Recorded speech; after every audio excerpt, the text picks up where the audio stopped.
natakot siya. Okay, boy. Come here. Yeah. Natakot yung artistang bag.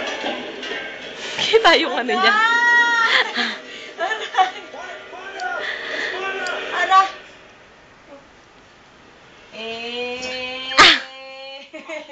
Aray, sabi. What are you doing here? Long story short, I was tied to a delusional dog and dragged across the country. Agay. But that's not important. The real question is, Nasasakay na yun what are you doing here? And why aren't you in there?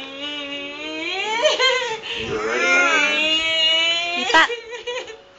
She, well, it wasn't real. No, Bo. It is real. I was in there just now. I saw her face after you left. Hearted. Hello? She doesn't want just any Hello? dog. She loves you. Hello, Daddy? Hello, She's Daddy? your person, Bo. And you are her dog. Hello? Hello, Daddy? Teddy bear! Bo, you're just gonna have to trust me on Just be this. quiet. No, you need to hear No, this. no. Seriously, be quiet. Hello? What is it? Nagigigit. Nakita mo? Hello, Daddy? Hello, Daddy? Hello,